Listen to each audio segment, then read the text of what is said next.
This is Al Fix It. We got a machine here that needs a lid switch. We're going to fix that right now. So hang in there.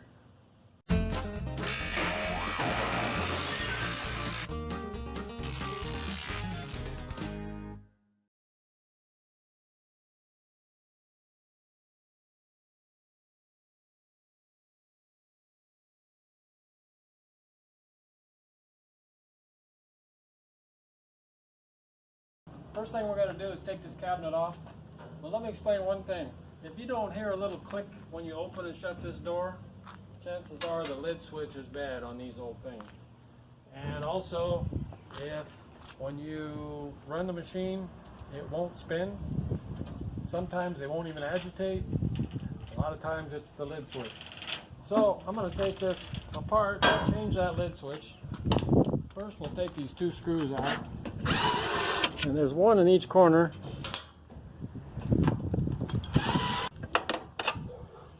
Once you take those out, you can take this whole thing up, just pull it forward and then lift on it, and you can hinge it up like so. Take this off, alright, because it's attached to the cabinet. We're going to take this cabinet off. How do I take the cabinet off? It's real easy. Get a screwdriver up here and clip that off. Look at that. You got these two things here. You set those down. And we can just pull this whole cabinet right off here. You just tip it forward, then lift it up a little bit, and wiggle it. Off it comes. So then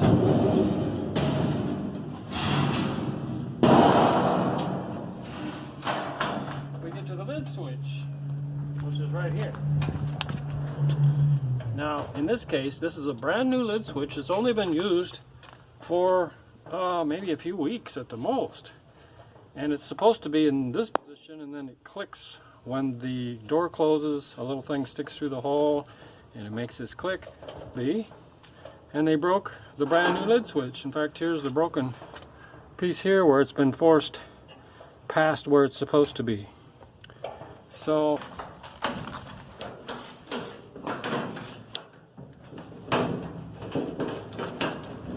these things always have one ground wire, which is green.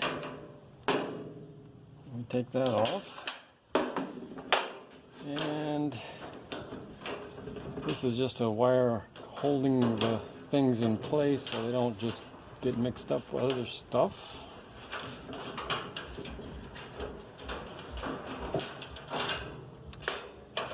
And then this little clip has to come out of here. So the way this clip comes out of here, it actually has a couple little tabs that have to be squeezed. Yeah, I got it with a screwdriver. So I was able to poke the tabs in up here, and that way I was able to poke those in enough to pull this back through. Alright, so we got that in. Now there's going to be two screws right up here.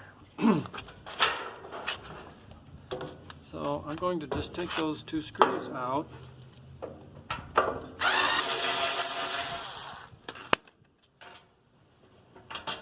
And that gives me this whole thing. Some of these have this tube. They have to cut it off a little bit because this lid switch fits several different washers, and some of the washers take a long thing here and some take a shorter one, so we may have to cut off a little bit. Actually, I just thought about something. Instead of cutting off the plastic, I could actually take this plastic off of the old one, because the plastic has a crack in it right there. I could take it off and change it for the one over here. So let's see, I think I can slip this valve back in some way or another. Okay, there we got it.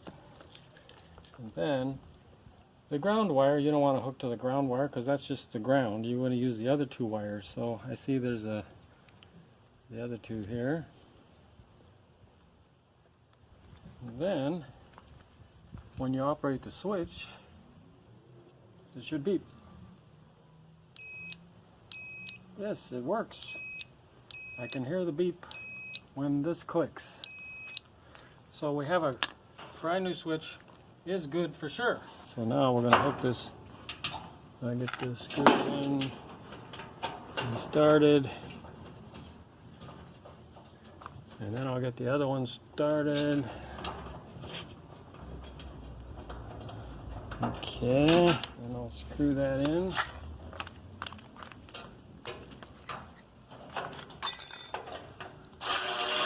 Right. Now,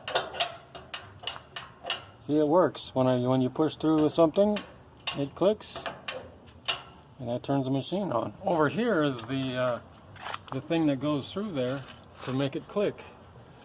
So this little rod thing, and we'll just run it over here and see. See? You can hear it click when the door closes. All right. So now we'll put the rest of this on inside of here.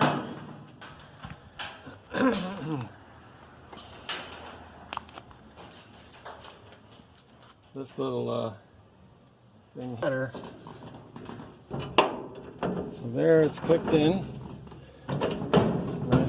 nicely. Now we just run the little ground wire. Do that in right here.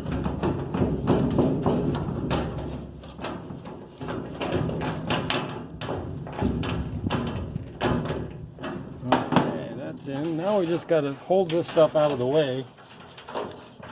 Normally there's a little clip, and that little clip is missing, which is why we have this up here, just to tie it out of the way. So we're going to do that again. Okay, and that is ready to go. Now we can put the cabinet back on. So when you put the cabinet back on, rock it towards yourself, and what we're going to do is bring it up to where the bottom corners, the two front corners, are in place.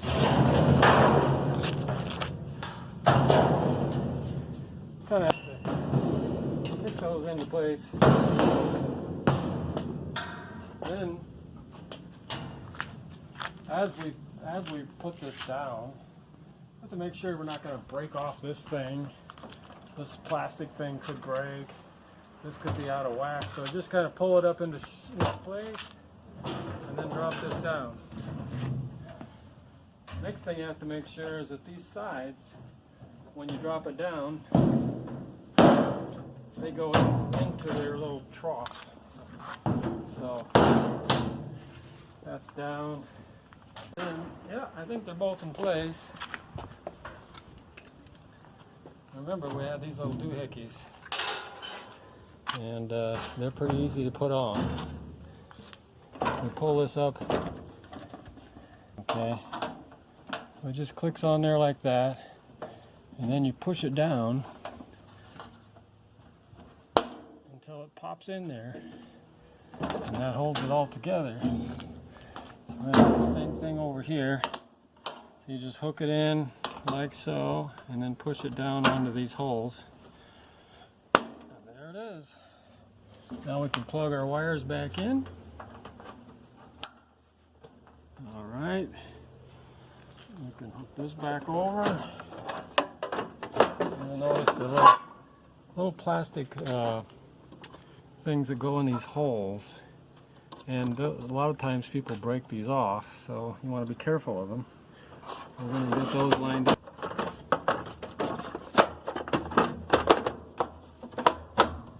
So once you get it down and in those holes, then you push it back that way. And then we can put these two screws in. Oops.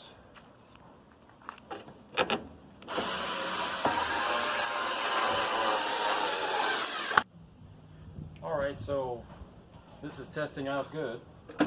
It's agitating nicely.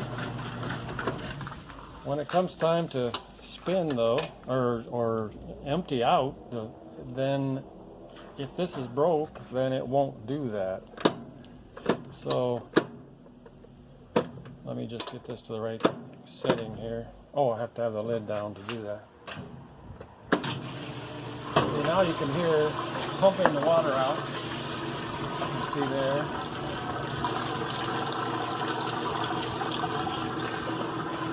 And when I open the lid, it all stops. So that's the way it's supposed to work. Let me just show you what happened with the old one. You notice now, this is the new lid switch is inside right here.